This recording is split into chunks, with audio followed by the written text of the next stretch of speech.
selanjutnya.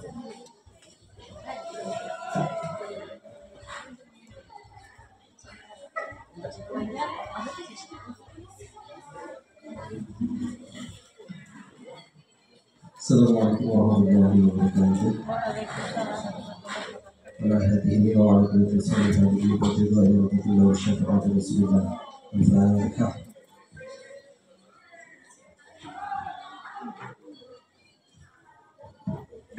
A'udzu billahi minasy syaithanir rajim. Bismillahirrahmanirrahim. Alhamdulillahi rabbil alamin wassalatu wassalamu ala asyrafil anbiya'i wal mursalin wa ala alihi wa sahbihi ajma'in.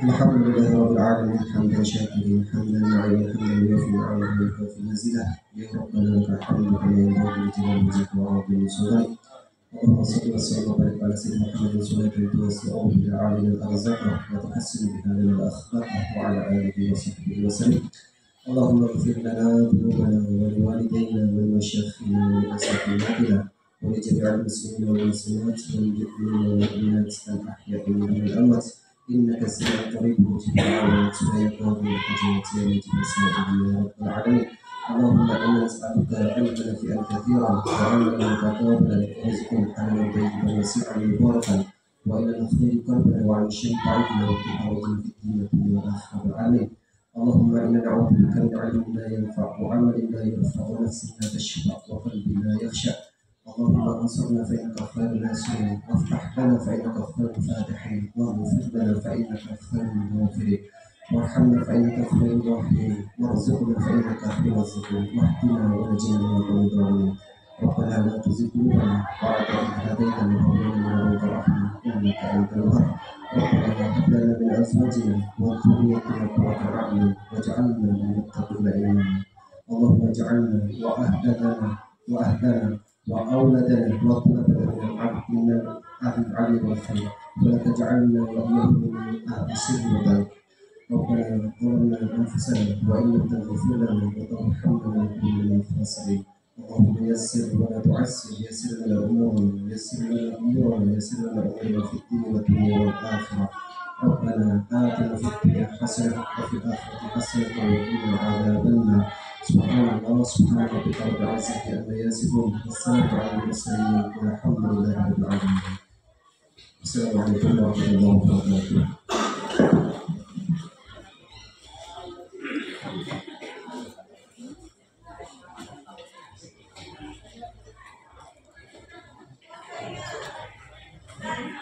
Baik Bapak Ibu yang kami hormati, tema juga acara selanjutnya yaitu arahan dan sambutan dari Bapak Kepala SMK Negeri 1 Linci sekaligus membuka acara kita pada hari ini kepada Bapak Almi ZSPTMM kami.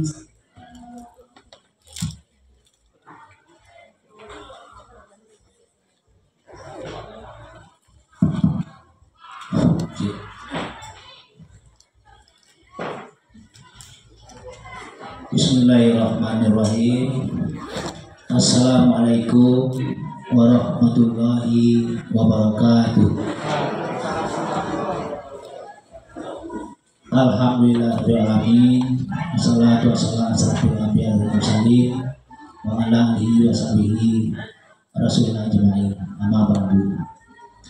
Yang saya hormati para wakil kepala sekolah SMK Linci, Bapak Ibu Ketua konsentrasi kalian sekarang ini, sekarang berubah namanya Bapak Ibu. Kalau dulu namanya kompetensi kalian Pak Muslimin, sekarang konsentrasi kalian. Jangan salah nanti, atau bahasa umumnya ketua jurusan. Jadi Bapak Ibu Ketua konsentrasi kalian saya hormati, Bapak Ibu Majelis Guru, karyawan sekolah saya yang hadir pada kesempatan ini yang saya hormati. Pertama mari kita mengucapkan puji dan syukur kehadiran Allah Tuhan yang Maha Kuasa, yang dengan kekuasaan Allah sehingga di pagi yang cerah ini kita masih diberikan nikmat, yaitu nikmat kesehatan dan nikmat kesempatan sehingga kita bersama dapat berkumpul di ruangan majelis guru kita ini dalam rangka yaitu masyarakat. Tentunya saya berterima kasih juga, bersyukur juga dengan Bapak Ibu yang sudah mengikuti kegiatan guru penggerak. Nah, pertama motivasi dari Bapak Ibu yang pengajar praktek. Itu awalnya ada pengajar praktek di sekolah kita ini.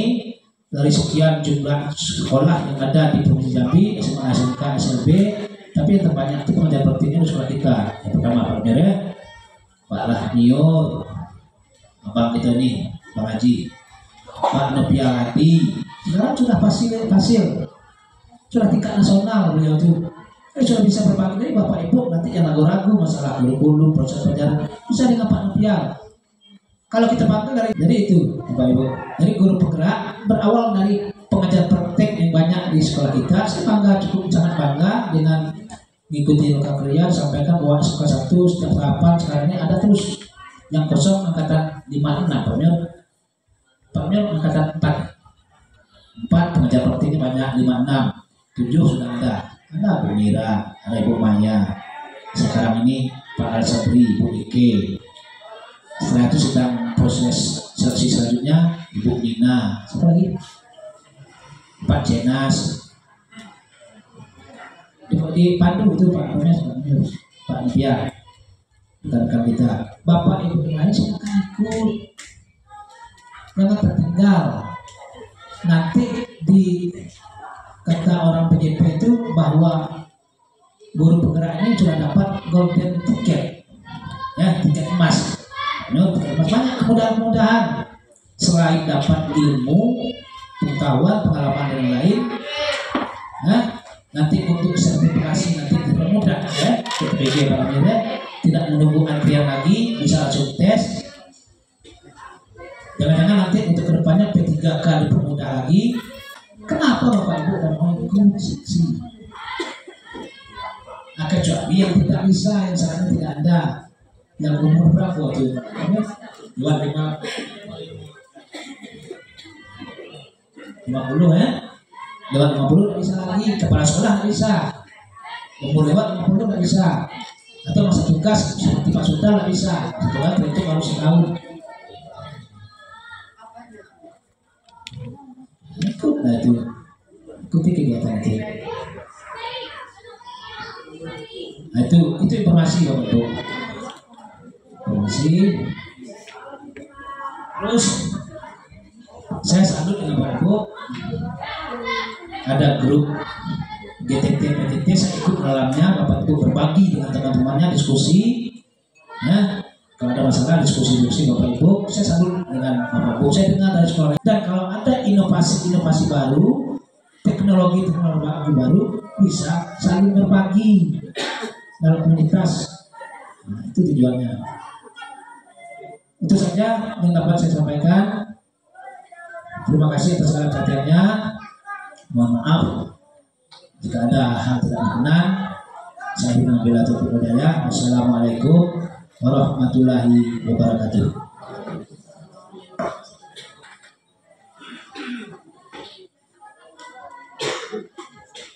Bapak Ibu yang kami hormati, baiklah kita masuki acara selanjutnya, yaitu langsung akan dipimpin oleh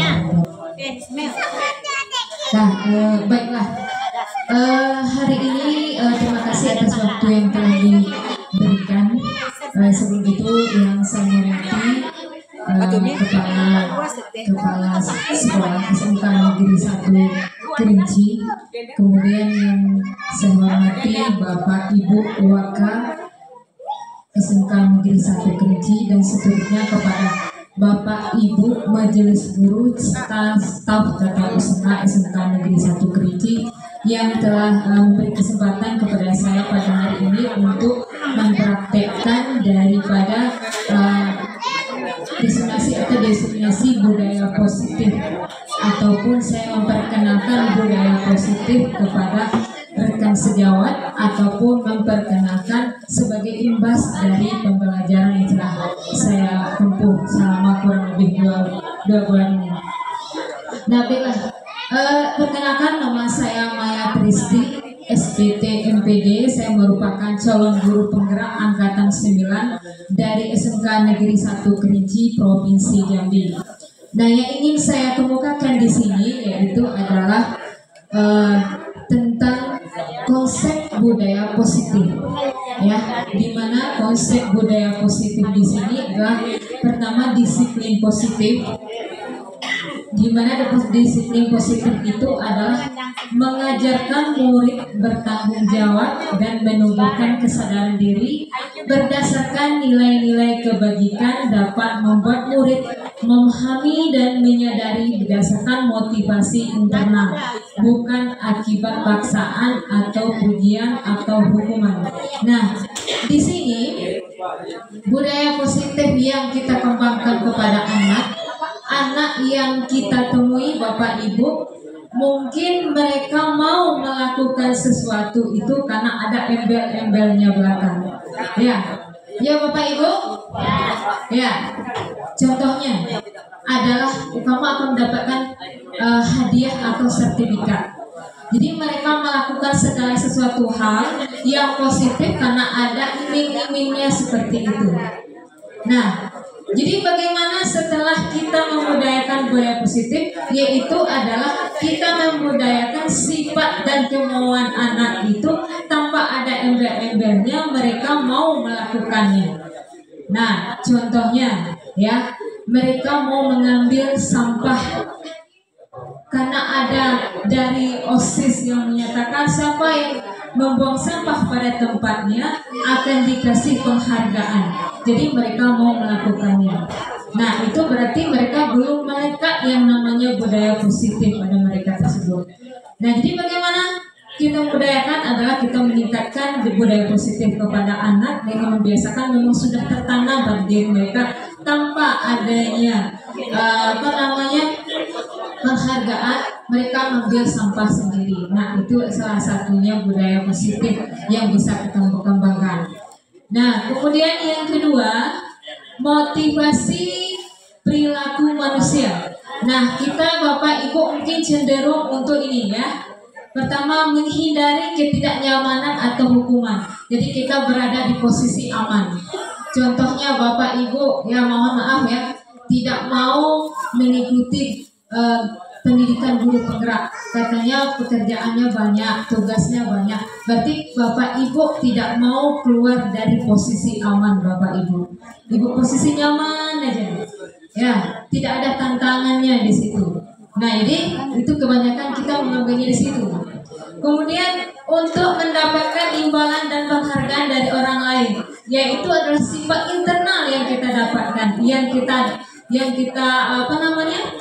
kita dapatkan setiap pribadi pasti punya naluri motivasi seperti itu. Nah, tujuan dari pendidikan ini adalah untuk menjadi orang yang mereka inginkan dan menghargai diri sendiri dengan nilai-nilai yang mereka percaya. Jadi itu adalah motivasi intrinsik, yaitu adalah motivasi yang tanpa pertimbangan apapun mereka melakukannya, tanpa kita bujuk, tanpa kita mengharuskan, tanpa kita perintahkan, mereka melakukan.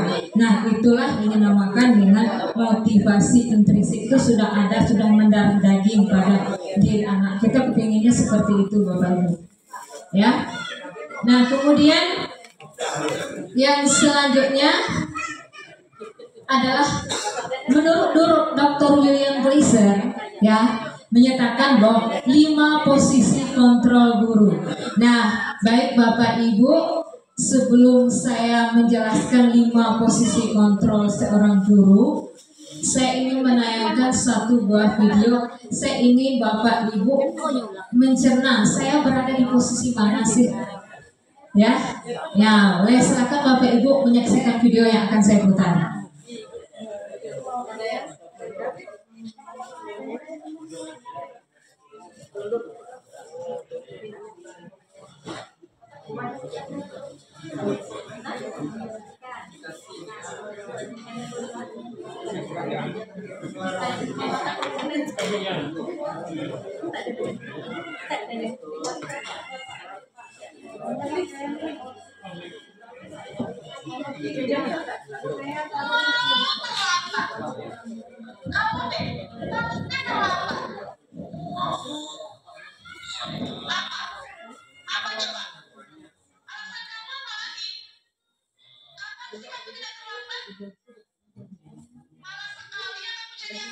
Posisi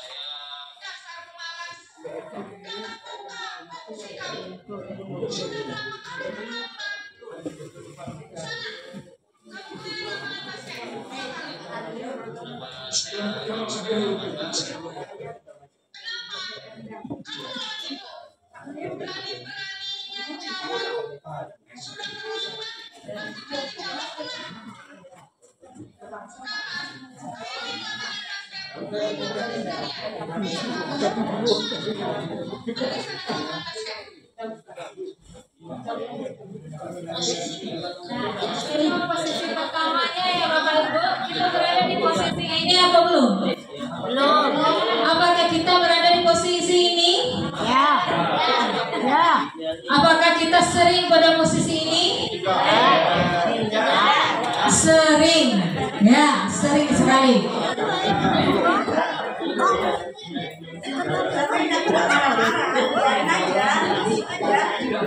Nah, sekarang posisi yang kedua.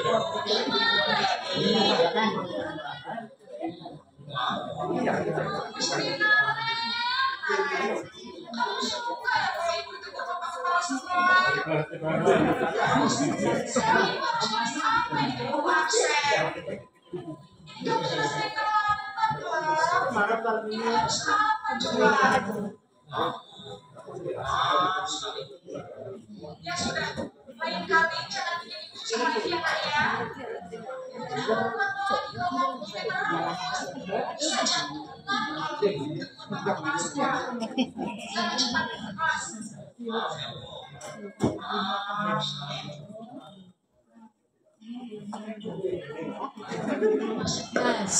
Kita sering berada di posisi ini Bapak Ibu? Sering. Nah, sekarang kita berada di posisi yang ketiga.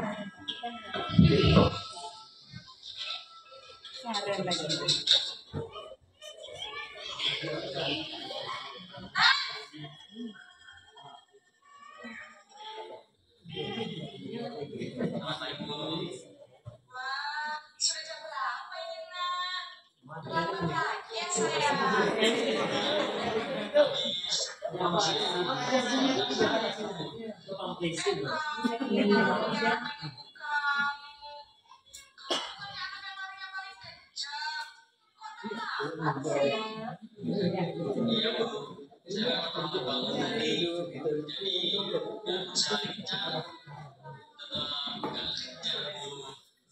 Ya sudah sana lagi lebih kenceng lagi ya. Biar gak terlambat lagi.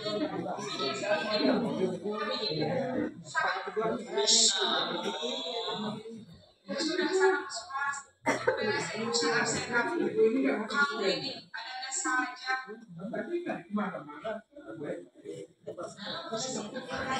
Ayo, siapa yang posisinya seperti tadi Bapak Ibu? Nah, sekarang berada di posisi yang keempat.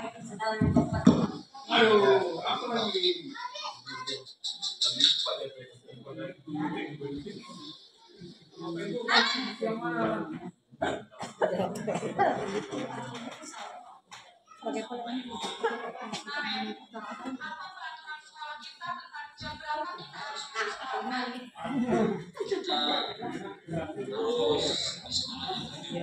Iya betul. Sekarang sudah jam 7.20.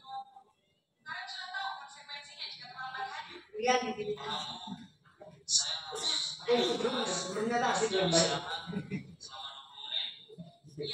Konsekuensinya demikian.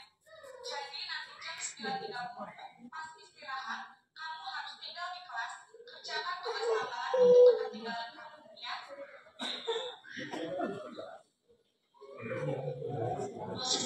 Nah, itu posisi yang keempat. Nah, ini lagi posisi yang terakhir. Sekarang nanti saya minta pada Bapak Ibu untuk refleksi, tunjuk tangan saya berada di posisi mana ya Bapak Ibu. Nah, ini posisi yang terakhir.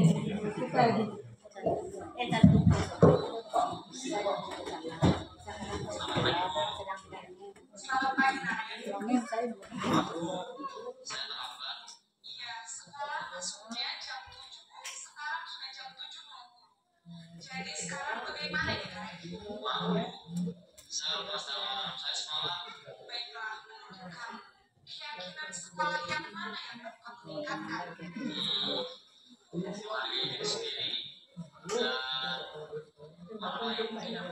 Setuju. Jadi, apakah kalian meyakini prinsip saling menghormati tersebut?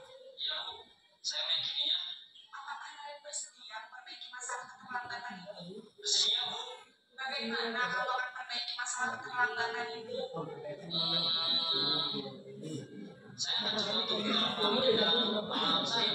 Baik, kalau kalian punya alhamdulillah, ada orang yang kira-kira bisa bantu mengingatkannya. Ada lagi selain KM. Baik, jadi yang mengingatkan kalian adalah KM dan ibu kamu ya. Kira-kira akan mulai start hal kapan ya KM? Baik, jadi Naren akan setel alarm untuk bangun besok pagi dan akan diingatkan oleh kakak dan ibu dan Naren ya. Ada lagi yang mungkin perlu dilakukan Naren agar tidak mengulangi lagi. Baik Naren, terima kasih untuk kerjasama kami. Sekarang kamu mau kembali ke kelas untuk belajar. Terima kasih. Nah, baiklah, itu dia posisi dari guru ya Bapak Ibu ya. Nah, di mana posisi kita ada 5 buah posisi yang seharusnya dimiliki oleh seorang guru, dan saya yakin sekali Bapak Ibu berada di posisi mana Bapak Ibu? Berada di posisi mana Bapak Ibu?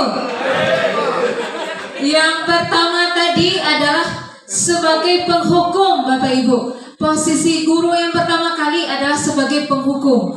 Siapa tunjangan Bapak Ibu yang sering saya pakai penghukum? Saya rasa Ibu Elik, mana Bu Elik? Alhamdulillah. Posisinya sebagai penghukum ya. Kita tidak menyadari kalau kita ini sering berada di posisi sebagai penghukum. Nah, sebagai penghukum itu sebenarnya bagus ya Bapak Ibu. Bagus. Tetapi ada dampaknya untuk anak-anak kita. Salah satunya apa Bapak Ibu? Anak itu mendendam dengan kita. Nah ya, anak itu mendendam. Kemudian mereka tuh setiap melihat kita tuh merasa takut.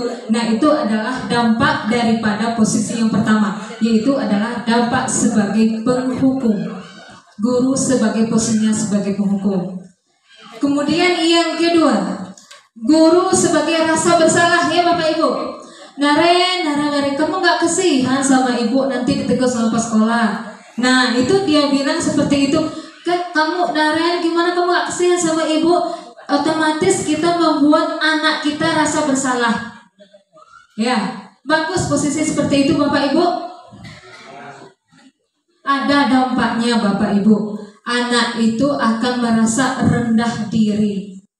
Ya, rasa dia tuh rendah sekali karena kita menurunkan potensinya dia.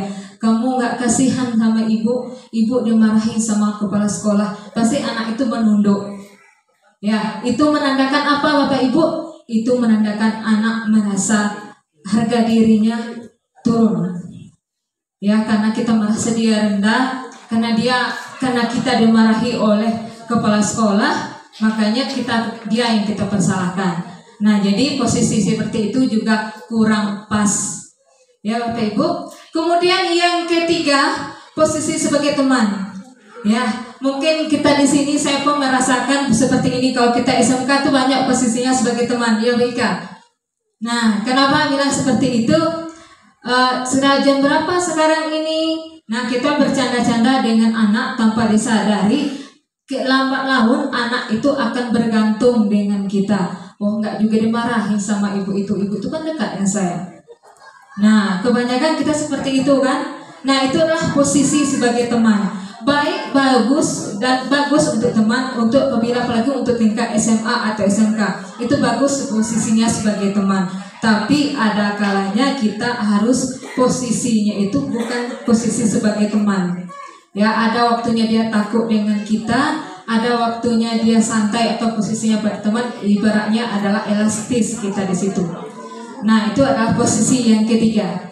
Kemudian yang keempat, posisi pemantau. Nah, posisi pemantau itu adalah kita bilang marah enggak, tapi kita bilang terlalu ketat juga enggak. Jadi pemantau itu datar aja. Kita neguran anak ini dengan ini, kamu sudah terlambat, nakal lagi. Nah, jadi datar aja seperti itu. Anak ini gimana? Akhirnya mereka, oh, saya sudah nakal, terlambat lagi, nanti saya rendah nilainya. Jadi mereka itu butuh perhitungan. Jadi setiap apa yang kita lakukan mereka hitung-hitung. Nanti saya dimarah sama ibu itu, nanti nilai saya rendah. Nah, ini anak itu menggunakan perhitungan. Kenapa? Kita berdasarkan kepada fakta yang ada. Contohnya absensi. Absensi itu ibaratnya data yang berjalan. Nah, itu namanya adalah posisi guru sebagai pemantau. Nah, jadi posisi mana yang paling tepat dianjurkan oleh posisi kita sebagai guru adalah posisi sebagai manajer. Ya, Bapak Ibu. Jadi bagaimana itu adalah posisi yang terakhir, video terakhir yang saya tampilkan tadi, yaitu adalah posisi guru sebagai manajer. Kenapa posisi guru sebagai manajer adalah yang paling tepat, Bapak Ibu? Karena di situ mereka yang mereka yang melakukan kesalahan, sehingga kita memberi peringatan dengan mereka. Kemudian kita tanyakan, kamu ini yang mananya yang kamu langgar? Contohnya, kita tidak boleh terlambat jam 7.30. Anak-anak terlambat. Jadi apa yang kita lakukan? Bukannya kita marah-marah dengan anak-anak, tapi kita tanyakan, kamu tahu nggak kita masuk jam berapa? Jam 7.30, Bu. Mereka sendiri jawab, sekarang udah jam berapa? Sekarang udah jam 7.45, Bu. Udah berapa lama kamu terlambat? 15 menit, Bu. Jadi gimana, apanya yang kamu langgar? Saya melanggar adalah tata tertib dan disiplin sekolah. Apa hukumannya? Nanti saya misalnya menyapu lapangan, Bu, atau saya lari di lapangan. Jadi mereka tahu dengan sanksinya, mereka tahu kesalahan mereka sendiri, dan mereka tahu akibatnya untuk mereka apa. Jadi gimana supaya lain kali kamu jangan terlambat?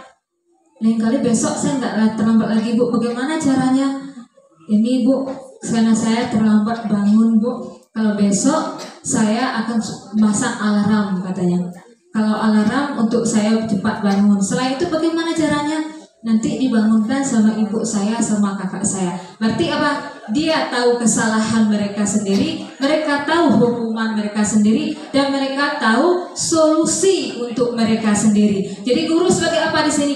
Mereka sebagai pemantau, juga sebagai dia sebagai untuk pengawas saja untuk anak kita.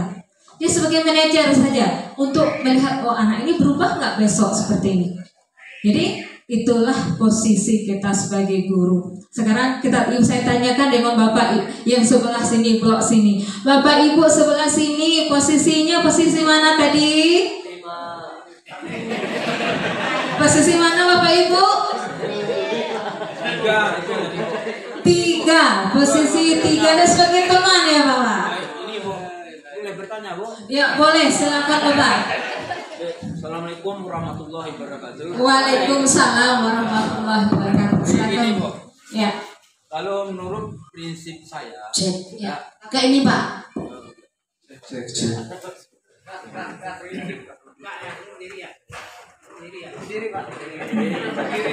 Oke, assalamualaikum warahmatullahi wabarakatuh. Waalaikumsalam warahmatullahi wabarakatuh. Baik, kita langsung aja, Bu. Tapi menurut prinsip saya, penilaian terhadap siswa itu tergantung siswanya, Bu. Kita nilai dulu. Kalau siswanya aktif, itu bisa. kapan rapat ini bisa Bu. Kalau SMK Bu seperti itu kita di cuek masa cuek siswa Bu. Saya sesuai prinsip Pak Lahmior Bu. Kenapa? Ini Bu, karena di SMK ini beda SMA Bu. Kita itu salah satu. Yang kedua, anak pindahan itu udah jelas permasalahannya. Jadi kita buat apa kamu terlambat ini tidak bisa Bu. Ya prinsip saya Bu, saya keras Bu. Ngapa kamu terlambat? Ini saya jelaskan.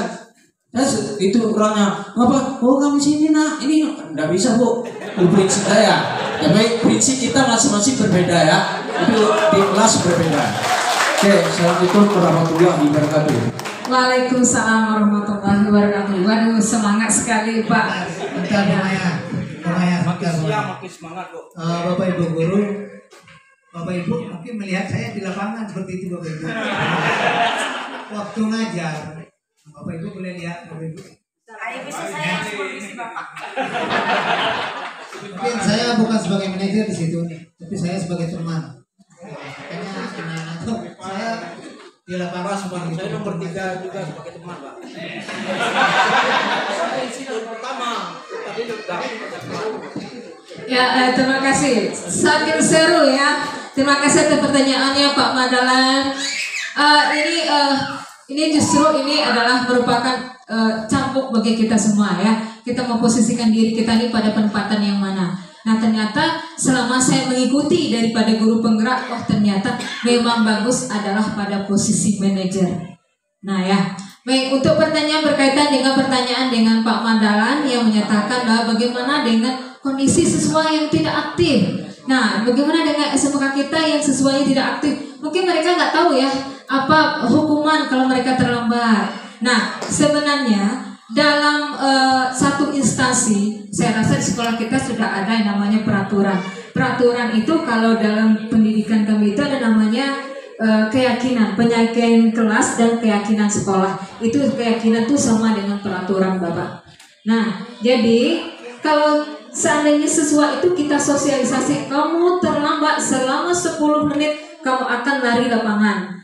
Itu berarti siswa sudah tahu, berarti konsekuensi atau hukuman mereka akan lari di lapangan. Nah, itulah yang tadi Bapak yang saya katakan tadi adalah disiplin positif dan motivasi perilaku manusia. Itu adalah pada diri kita di sini adalah menghindari ketidaknyamanan atau hukuman, mendapatkan imbalan dan penghargaan dari orang lain.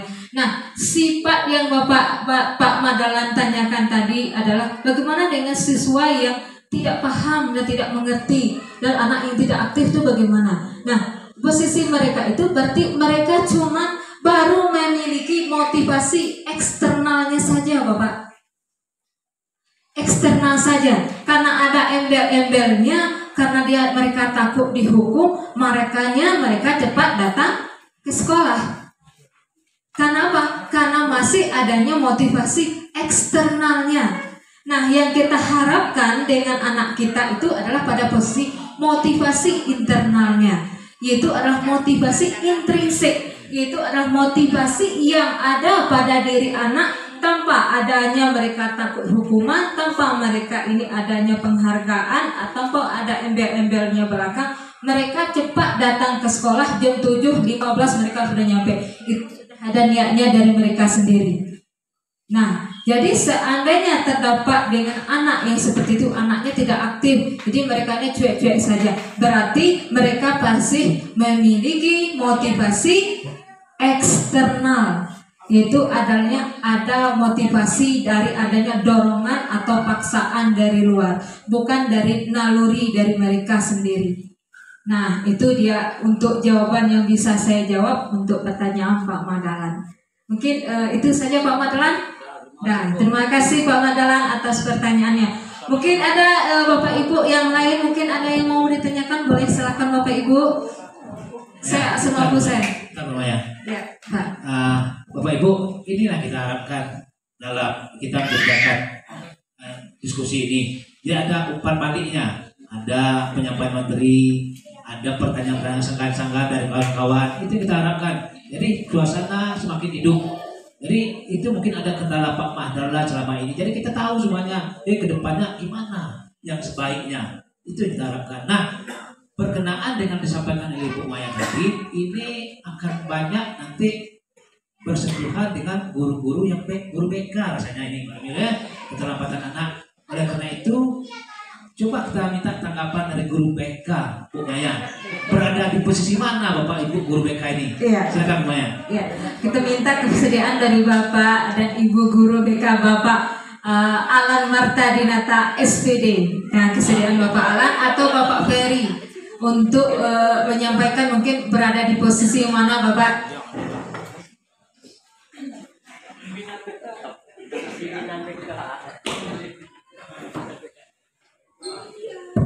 Assalamualaikum warahmatullahi wabarakatuh. Waalaikumsalam warahmatullahi wabarakatuh. Baik. Kalau ditanya di posisi mana saya sekarang dalam menangani masalah siswa, jujur kalau di khusus di lapangan ya saya di posisi 1 ya tadi. Tapi pas di ruang BK saya beda lagi ya. Pas di ruangan saya memberikan bimbingan bersama Pak Ferry dan juga Ibu Lita. Karena sesuai dengan fungsi BK kami di perkuliahan juga sudah mempelajari sebenarnya hal ini. Ya, ada fungsi BK ada 5 yaitu fungsi pencegahan, pemahaman, pengentasan, pemeliharaan dan pembelaan. Sebenarnya sudah sama dengan materi-materi dari guru penggerak. Jadi sama saya dengan Pak Lamio tadi, di lapangan beda, di ruang BK juga beda cara mengatasi masalah siswa. Nah, terima kasih Pak. Assalamualaikum warahmatullahi wabarakatuh. Assalamualaikum warahmatullahi wabarakatuh. Berarti Bapak Alan kalau dalam ruangan posisinya apa Pak? Kalau di ruangan kami lebih kepada bimbingan mungkin di posisi kelima. Karena situ Manajer. ya manajer. Manajer. Nah, kalau di luar, kalau di lapangan Pak? Di luar kita tidak menafik ya karena sering di mana kadang kita memberikan sanksi terhadap siswa.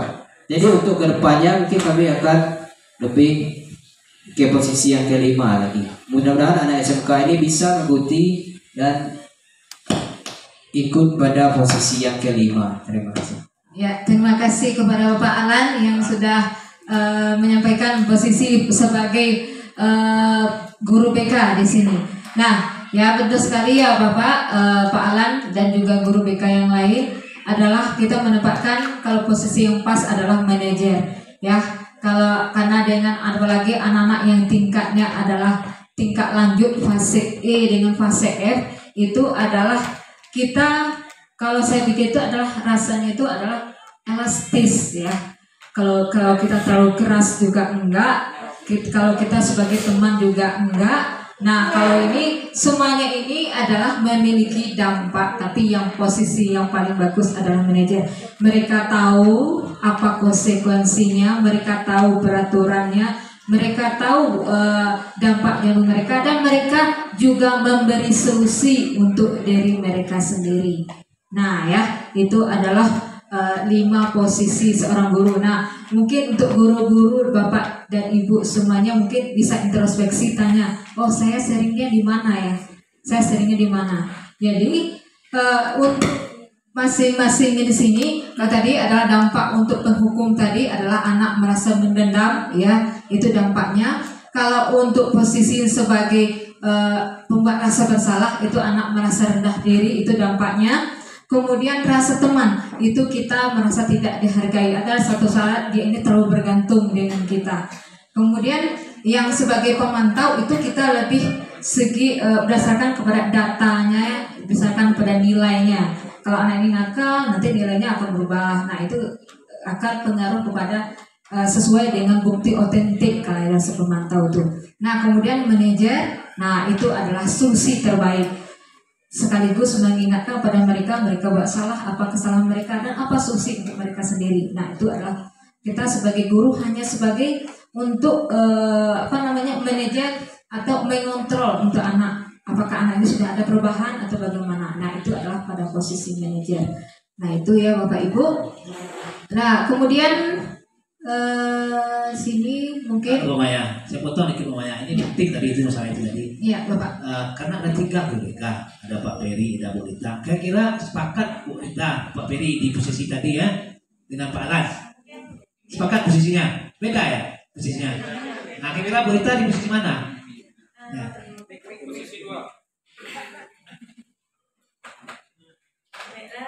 Assalamualaikum warahmatullahi wabarakatuh. Waalaikumsalam warahmatullahi wabarakatuh.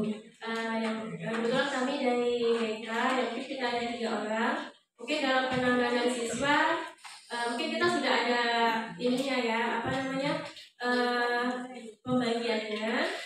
Namun mungkin dalam membimbing siswa itu kita ada bedanya. Gitu. Mungkin kalau saya pribadi dari kelima posisi tersebut mungkin semuanya bisa saya lakukan gitu, tergantung mungkin dengan kondisi siswanya masing-masing, karena kita kan membina nggak cuma satu siswa dan tidak dengan satu masalah. Nah, gitu. Jadi tergantung dengan kondisi siswanya dan permasalahannya. Mungkin kita juga bisa sebagai di posisi pemhukum.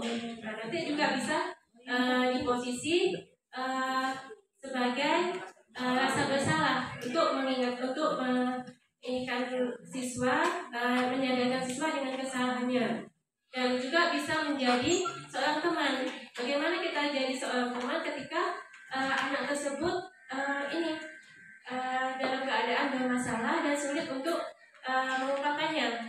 Jadi bagaimana kita memancing anak tersebut supaya anak tersebut bisa mengungkapkannya kepada kita dengan kita menjadi temannya, begitu. Dan selanjutnya itu sebagai pemantau. Ada pemantau ini, nanti kita lihat misalkan di trimester pertama bagaimana nilainya, bagaimana dengan kehadirannya, kita kaitkan dengan itu. Terus terakhir baru kita jadi manajer. Bagaimana dengan dari perjalanan permasalahan kamu, apa yang bisa kita pecahkan, dari dia bisa memecahkan dari dirinya sendiri. Kalau saya harus seperti ini, Bu, saya harus seperti ini. Mungkin seperti itu. Ya, Oke. ya. Banyak. Saya nanggapi banyak. Jadi Bapak Ibu, itulah gunanya Kombel. Jadi masing-masing kita punya strategi tersendiri. Pak Alan dari 3 grup BK beda-beda. Pak Peri mungkin lain lagi Pak Peri ya. Posisi Pak Alan ada di posisi 1. Posisi Bu Rita itu berubah-ubah. Bisa ada di satu sisi ada satu saat bisa ada di sisi 2, 3, 4, 5, fleksibel, elastis, tergantung anak yang dibimbingnya. Karena bukan hanya anak satu anak saja. Seperti kata Pak Madalan tadi, betul Pak Madalan, dari sekian anak kita yang ada sekolah kita ini, dan tidak semuanya yang susah diatur, tidak semuanya yang masuk sekolah kita ini anak-anak yang minat pelajarnya rendah, tidak. Jadi perlakuannya beda. Secara teori sangat-sangat betul yang disampaikan oleh Bu Maya, tetapi suatu saat sesuai dengan kondisi kita bisa membantah teori. Jadi fleksibel. Walaupun yang sebaiknya betul kata Bu Maya itu, yang seharusnya yang paling benar posisi kita adalah di posisi 5 tadi, manajer. Nah, untuk berada di posisi tersebut ada tahapan-tahapannya, Pak Alan. Jangan langsung ke posisi 1. Satu saat misalnya apa salahnya? Di BK itu ada tahapannya, seperti Pak Alan sampaikan tadi, ada pencegahan. Dalam pencegahan itu apa salahnya? Ajak anak tersebut sebagai teman satu sisi, dan ajak anak tersebut di satu lagi sebagai dia merasa bersalah apa yang dilakukannya itu, yang salah satu sehingga tidak berbuat lagi untuk kedepannya. Tapi tidak semua anak yang bisa dilakukan seperti itu, dan tidak juga semua anak yang bisa dilakukan sebagai teman, karena seperti dikatakan Romain tadi, karena ada sebagian anak-anak tertentu kalau kita dekat dengan dia, kita anggap teman, malah kita akan diremehkan, direndahkan. Jadi sesuaikan dengan situasi dan kondisi. Jadi berbagilah Bu Rita, berbagi praktek baik, ilmu baiknya kepada Pak Peri, kepada Pak Alan dengan Bu Rita, Pak Peri dengan Bu Rita, Pak Alan, ini seperti itu. Jadi intinya berbagai strategi yang harus kita lakukan, banyak strategi yang kita lakukan ini untuk menertibkan anak-anak kita ini. Jadi tidak monoton. Itu yang cara tidak monoton. Jangan hanya di pintu gerbang tiap hari kasih hukuman ini. Nanti sudah 3 kali panggil ke ruang BK ini. Apa salahnya sekali-sekali misalnya anak-anak untuk panggil, jangan nggak usah di ruangan, di tempat duduk aja sini. panggil macam-macam, nah kamu sekolah, kamu rumahnya di mana, berapa orang kakak adik, orang tuamu kerja apa. Sebaiknya untuk kedepannya supaya kamu disiplin, supaya hidup disiplin, harus kamu biasakan disiplinnya. Jadi besok jangan terlama lagi. Itulah kira contoh kecilnya. Jadi ada upaya. Itulah. Jadi jalan ini kombel kita ini. Saya bersyukur. Syukur sekali Bapak Ibu semuanya. Jadi jalan, tidak ada diskusi dan lain. Jadi itulah tujuannya kombel ini. Baik, lanjut Maya. Ya, terima kasih kepada Bapak Kepala Sekolah yang sudah mendapatkan, dan terima kasih kepada Ibu Rita yang posisi sebagai guru bimbingan konseling SMK Negeri 1 Kediri. Nah, benar sekali yang disampaikan oleh Bapak Kepala Sekolah dan juga masukan dari teman-teman yang lain ya. Sama nih seperti saya katakan tadi adalah kalau saya disuruh memilih, saya orang bersifatnya adalah elastis atau fleksibel. Nah sebenarnya apalagi untuk tingkat kita yang fase E dengan fase F itu adalah kita juga tidak bisa, sama disampaikan oleh Bapak Kepala Sekolah, kita tidak bisa monoton dengan satu saja posisinya. Kadang ada saatnya kita berada sebagai posisi teman. Nah, tapi ada satu saatnya kita sebagai manajer, sebagai pemantau. Nah, sama juga itu ada tingkatannya ya, di mana kita menempatkan segala sesuatu itu sesuai daripada tempatnya.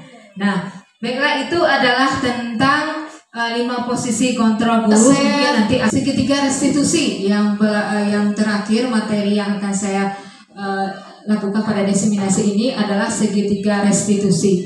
Nah, di mana yang dikatakan dengan segitiga restitusi itu adalah suatu proses dialog yang dijalankan oleh guru atau orang tua. Jadi tidak harus dilakukan oleh guru ya, orang tua di rumah juga bisa mengaplikasikan ini agar menghasilkan murid yang mandiri dan bertanggung jawab. Nah, dari posisi dari segitiga restitusi itu terdapat 3 tahap daripada dalam prosesnya ya. Di antaranya adalah pertama, menstabilkan identitas. Nah, mungkin Bapak Ibu guru BK mungkin sudah terbiasa, atau Bapak Ibu mungkin sudah sering juga melakukan yang seperti ini. Seandainya anak itu ada kasus anak ya, mereka itu anggap saja mereka ini berkelahi di dalam ruangan kelas. Nah, dalam kondisi menstabilkan identitas ya, dan ini berdasarkan prinsip pembatasan kesalahan dan bagian dari proses pembelajaran. Nah, di sini menggeserkan identitas murid dari identitas gagal ke sukses. Jangan mengkritik murid yang sedang mengalami identitas gagal. Nah, mungkin Bapak Ibu dan guru BK mungkin sudah biasa dengan hal seperti ini di segitiga restitusi. Bapak Ibu pasti menanyakan, kenapa anak kamu tahu nggak? Kenapa ibu atau bapak memanggil kamu ke sini? Pasti anak itu bilang, nggak tahu Bu. Kamu tahu nggak apa kesalahan kamu? Nah, jadi dengan cara seperti itu, itulah yang dinamakan dengan menstabilkan identitas. Nah, dia itu menstabilkan identitas itu adalah kita, kenapa kamu berkelahi tadi? Nah, itu adalah karena ini kesalahannya ini misalnya. Nah, jadi yang kedua ini lagi adalah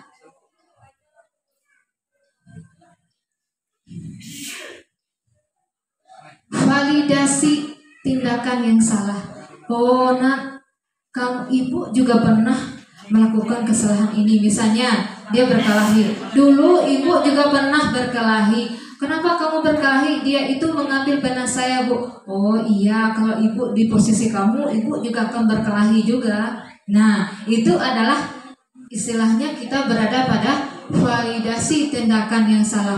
Wajar kamu melawan, kamu berkelahi, nak. Kalau ibu jadi kamu, ibu juga akan berkelahi juga dengan dia. Nah, itu adalah salah satu bentuk kita memvalidasi, kita mendukung dia. Nanti kata kita ini, tapi kita ini menyatakan kalau dia itu salah. Tapi tindakan kamu itu salah. Ibu juga pernah kayak gitu, tapi tindakan kamu salah. Kan bisa kamu ngomongnya baik-baik dengan dia. Jadi gak perlu kamu ini harus berkelahi dengan dia. Nah, itu adalah namanya adalah memvalidasi identitas. Jadi anak itu jangan kita bilang kamu ini berkelahi dengan dia, kamu yang salah. Itu kita bertambah memojokkan anak kita. Jadi itu adalah untuk penyelesaian kalau dalam satu kasus. Nah mungkin untuk guru BK itu udah biasa ya Pak Ibu, tapi mungkin untuk kita ibu guru yang mata pelajaran mungkin masih asing istilahnya segitiga restitusi ini. Nah yang pertama adalah menstabilkan identitas, yang kedua validasi tindakan yang salah, kemudian yang ketiga itu adalah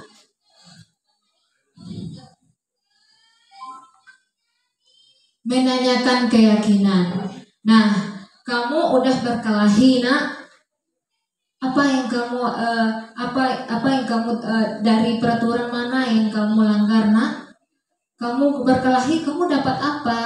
Nah, itu adalah namanya adalah menanyakan keyakinan. Nah, dia sendiri, saya melanggar peraturan dan disiplin sekolah kalau tidak boleh melanggar atau berkelahi di sekolah. Poin mana yang kamu langgar? Biasanya ada 10 poin. Poin itu adalah poin ketiga, Ibu. Nah, jadi mereka itu sama dengan yang tadi, posisi manajer, mereka tahu dengan kesalahan mereka sendiri dan mereka tahu peraturan mana atau keyakinan mana yang mereka langgar. Nah, itulah dinamakan dengan segitiga restitusi.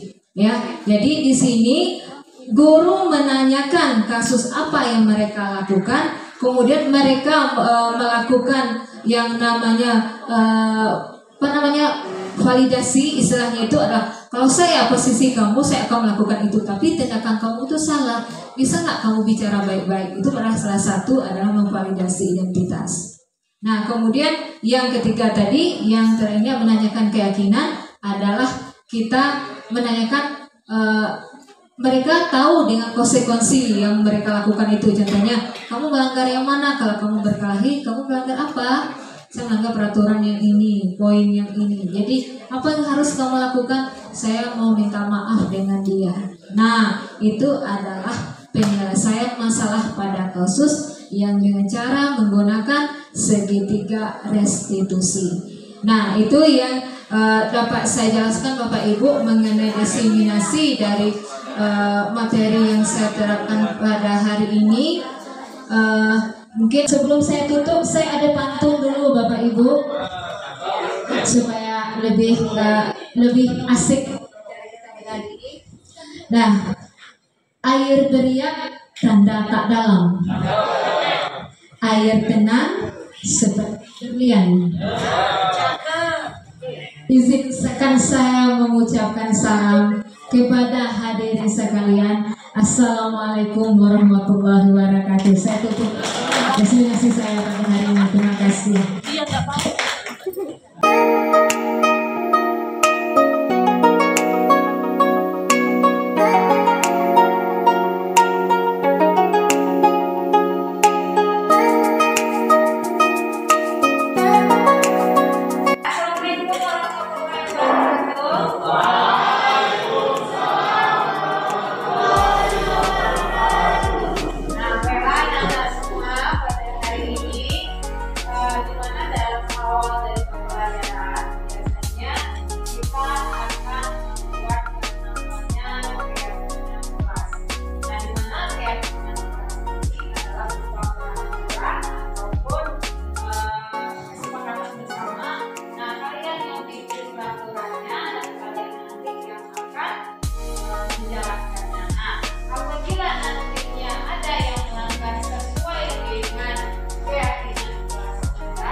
Nah, yang beda di sini kita baca satu-satu ya.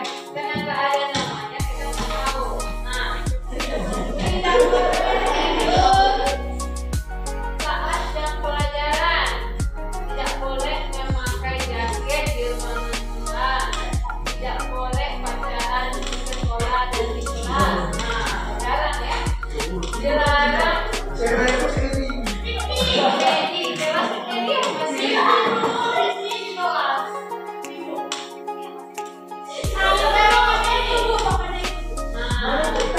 Wajib membayar kas pada waktu yang ditentukan. Wajib parkir pada jam pulang sekolah. Jika tidak bisa parkir harus sudah dibawa. Kemudian tidak boleh makan di dalam ruangan. Tidak boleh mamam di kelas.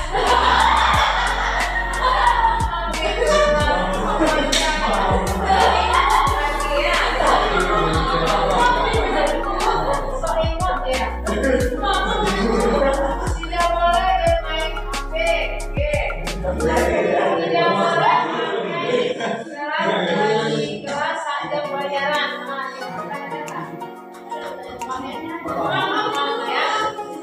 Tidak boleh keluar saat jam pelajaran.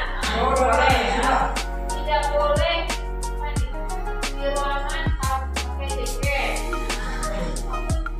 Membuat coretan di dinding ataupun di meja. Tidak boleh mengobrol di waktu pelajaran. Tidak boleh mengeluarkan baju. Nah, ini kita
bukan kulitnya tidak boleh.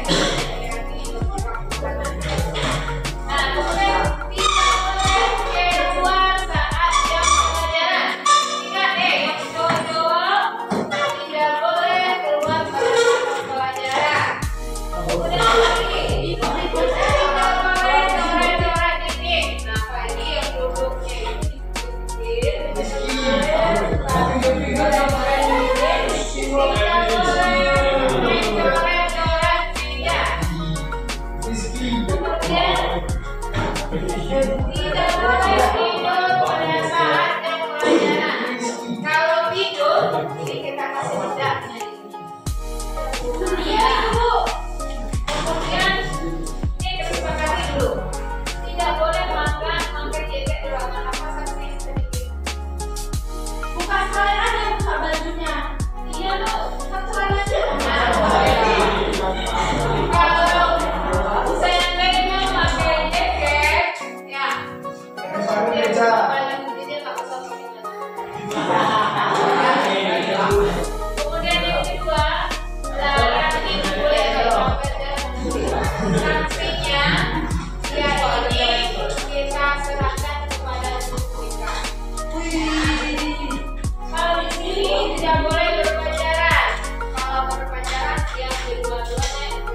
Assalamualaikum warahmatullahi wabarakatuh.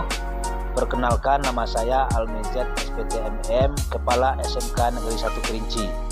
Saya telah mengikuti diseminasi budaya positif yang disampaikan oleh salah seorang calon guru penggerak dari SMK Negeri 1 Kerinci, yaitu Ibu Maya Tristi. Nah, berdasarkan hasil penyampaian beliau yang sudah saya ikuti, alangkah banyaknya hal-hal positif yang beliau sampaikan, dan saya selaku kepala sekolah sangat bangga sekali dengan keberadaan beliau selaku calon guru penggerak. Mudah-mudahan dengan kegiatan ini dan apa-apa yang beliau sampaikan menjadi motivasi dan perubahan ke arah positif untuk SMK Negeri 1 Kerinci. Sekali lagi terima kasih kepada Ibu Maya. Wabillahi taufiq hidayah. Wassalamualaikum warahmatullahi wabarakatuh. Assalamualaikum warahmatullahi wabarakatuh. Saya Eke Febrianti yang merupakan guru SMK Negeri 1 Kerinci. Saya telah mengikuti diseminasi budaya positif yang disampaikan oleh Ibu Maya Tristi. Saya merasa berterima kasih sekali kepada beliau karena saya sudah mendapatkan ilmu yang bermanfaat dari Ibu Maya Tristi. Bagaimana kita bisa menerapkan budaya positif dan menempatkan posisi kontrol guru pada murid, yaitu sebagai manajer. Terima kasih Bu Maya. Assalamualaikum warahmatullahi wabarakatuh.